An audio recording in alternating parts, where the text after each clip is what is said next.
Would you like to tell us a bit about yourself? How did Ananth begin? Where did he begin? How did you arrive at Mensa or creating Mensa? Give us like a few minutes. I just want to make sure it's not boring. Yeah. Actually, by chance and a little bit a random path, I did 15 years in consulting. Before that, start from the very beginning. Born in Chennai, grew up in Chennai, Parents? did engineering. Parents, my father was a professional, worked in the auto industry. He worked at a company, Hindustan Motors, which actually I think makes or used to make among the more iconic cars. So the Ambassador and the Contessa. So he sort of did that. So I grew up in Chennai, but I spent a bit of time in Calcutta, a bit of time in Indore, all of that. Did engineering, which seemed like the logical thing at that time. You did engineering or were a doctor. The startup world actually hadn't really, What made year it into. is this? This was 94, is when I graduated. So 98 is when I graduated from college. And then I went and did engineering again. And I always thought I wanted to be an auto guy. My dream job actually at that point was to design engines at Cummins. Instead, I joined McKinsey, which is a consulting firm. They paid slightly more. I had a loan. So How much did McKinsey pay back in the day? McKinsey at that time for an analyst would pay $50,000. Wow. And this was in the US, I'm guessing. It's in the US. So I joined in the US. And they were hiring engineers? They were hiring engineers. So I was among the first automotive manufacturing analyst type engineers that they hired. At that time, McKinsey was getting into auto and operations. So since I didn't do automotive in real life, I thought I'll do it through consulting. I always thought I'd do it for 2 years. I ended up staying for 15. So lived in China for about 3-4 years, US 6-7, and then came back and spent about 4-5 years. China when? 2002 to 2005. So anyway, to cut the long story short, did McKinsey for a long time. I came back to India because my wife wanted to come back to her family-run business, diagnostic labs. So we came back to Chennai. I started the McKinsey office there. Did that, got elected senior partner and then left. Did Myntra, which is my fashion experience, which is quite unusual. How did you go from that to being CEO of Myntra? A bit random again, Nikhil. I think I met Sachin, Bini and Mukesh. What did you think of them personally? What did I think of them personally? I think each of them brought very, very different things to the table. Mukesh was all about people and culture. Sachin was all about vision, big picture. Bini was the ops guy, execution, ops, etc. So I thought they were a very interesting group of people. They had just bought Myntra when I met them. This happened because one of my... The good and the bad. They're friends of mine. They won't feel bad. You can say... They're friends of mine as well. What is the bad part? You said three really... No, I think the bad part is, by the way, I think they could have figured out more complementarity amongst each other. They didn't get along? Oh, I think at that time they all got along. Now, I think as things evolve and companies evolve, I think they all evolved into very different people. Who was right and who was wrong amongst the three of them? I don't think one was right or one was wrong. I think, by the way, it is still the most successful exit that I think India has produced. So I think they did something right, much more right than wrong. Since you're their friend, maybe you know a little bit more. But essentially, so it happened by chance. So I do a lot of stuff based on instinct in people and some macros. So it may not be quite like investing, but for me, people matter. So you make the bet on the person. And I thought they always put the company first and I bet on them. I think e-commerce was a 10-year trend. So bet on that. What year was this? This was 2015. So 14 and 15 is when I started with Myntra. And actually, by the way, fashion in e-commerce was a very logical choice. It's the only one with high gross margins. At that time, beauty, etc. came much later. So decided, we'll try it. What's the worst that can happen? Turned out to be great. Really enjoyed the experience. So that was my first, at that time, by the way, just to give you perspective, I didn't know the difference between a knit and a woven. I was in automotive, a knit garment and a woven garment, or a denim. I could tell a difference between a casting and a forging, but that wasn't particularly helpful.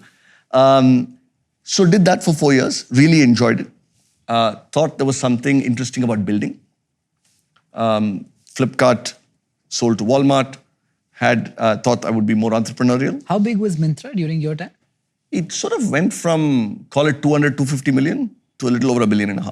Of sales? Of sales. GMV would have been higher, right? So it went, and the private brand business of Myntra at the same time also went from 7-8% to call it almost 30%, which is what drove profitability. So we were among the most profitable pieces of the Flipkart ecosystem, not amongst. We were the most profitable piece of the Flipkart ecosystem. So I think it was quite valuable. So did that. Then thought I would do something more entrepreneurial. So I invested some money into a company called MedLife, which is an e-pharmacy business. Why e-pharmacy? I think, by the way, here I should have done more homework. Gross margins were lower, so I should have picked that up. But it seemed interesting. It was MedLife was a company which is completely privately funded. So Prashant was the founder as part of the Alcom family, and Tushar basically put all of their personal money in. There were no external investors. It was a small business at that time, 40, 50 crores a month, relative to the Myntra scale, right? So got in as the CEO. I also put in money. I bought 10% of the business. There were no external investors, so it was relatively easy to put in money. Put some money in, went through a humbling experience trying to raise money. I'd done a bunch of raising money through the Flipkart ecosystem when everything seemed easy. You sort of go out independently and try and raise money. I think it's quite tough. We were not able to raise money at MedLife. We went through multiple iterations. I think at that time, if you remember, WeWork happened, right? And then everything went into a freeze. And then right after that, COVID happened. So, you got into this, but we got quite lucky. COVID, which destroyed many other businesses, actually created a huge tailwind for e-pharmacy, right? Because everybody started shopping online. The government changed regulations and looked at it more favorably. Consolidation started to happen. NetMeds got bought at that time by Reliance, just before this. And then we were the independent one. 1mg got bought by Tatas. So we got bought by PharmEasy. Turned out to be a very good deal at that point of time. Not Share cash, swap. right? Yeah. But essentially, they provided lots of liquidity because after that, they continued to raise and raise and raise, right? So after the PharmEasy sort of buy, I was trying to figure out what I wanted to do. I could have gone and been an investor or joined a venture capital firm. You just did a podcast recently, but I felt like I was an operator. Just very interesting thing, I think, is in India, we're mostly still an unbranded market. I think in almost all spaces. Especially in fashion? Especially in fashion. Also true in beauty, also true in home decor, which are the three spaces that we're in. So large unbranded market. Second is, I think the friction of building brands is becoming less. Call it for 140, 150 rupees. Maybe the rate has changed slightly, but 140, 150 rupees, you can get to 23,000 pin codes or 26,000. You mean as a delivery fee? Yeah, it's a delivery fee. I mean, if you think about Unilever, you think about Marico. Is that time dependent? If you want to deliver in 1 day versus 1 week, does the price change? Not really. So I think there's break points. I think there's a within 2 to 2.5 day delivery. And then there is a 2.5 to 5-6 day delivery. And is that also based on weight? It is based on weight. So most of actually volume value ratios are among the most efficient in fashion and in beauty, right? It's very bad when you do large appliances because you ship large amounts of air. So, but now for at least fashion, that category where it's not very heavy and not very volumetric, for 140 rupees you can get to, or beauty, you can get to most parts of India. So you don't need a very large distribution network to reach customers, at least in the initial stages. Second, I think brand building now, influence of brand building happens a lot actually online. E-commerce and fashion is maybe 10-11% roughly. Overall e-commerce is slightly lower, given grocery will bring it down.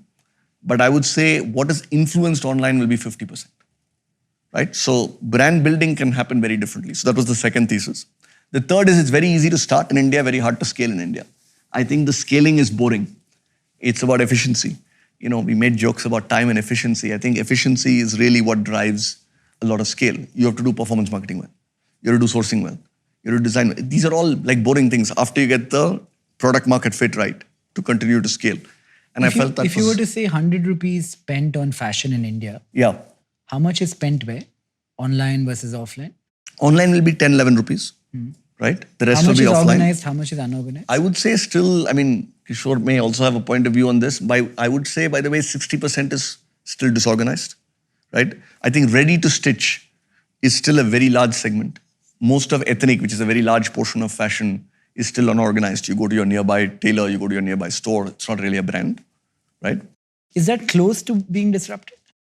I think there is, I think it's a 5-year journey. I don't think it's like it happens overnight, right? I think the first big push has happened already. So to give you a sense, Nikhil, I think Myntra used to be, when Myntra started, right? Myntra used to be 2-3% fashion penetration online. It's now 11%. I mean, obviously, by the way, growth of Myntra, growth of AGO, growth of XYZ. And this have is all between created it. 2015 to now. 2015 to now. When the market itself is growing, and this is all branded, right? So I think there's a real opportunity in my mind. I think it'll continue cyclically for the next 5-10 years. This penetration will go up. I think if I remember the numbers correctly, and this little outdated, but China is in the mid-20s in terms of penetration in fashion. The US is 17, 18. By penetration, you're talking about online sales. Penetration too, as a measure. And how quickly is this market growing? The overall market is growing a little bit over GDP. Branded is growing 2-3x faster because unbranded to branded is happening. And online, by the way, will grow faster. We can talk about the current situation. But if you take a 3-4 year view, it's growing reasonably fast. Hi, I'm Nikhil Kamath. I'd love to know what you thought of the episode. Comment, like and subscribe. And thank you for watching.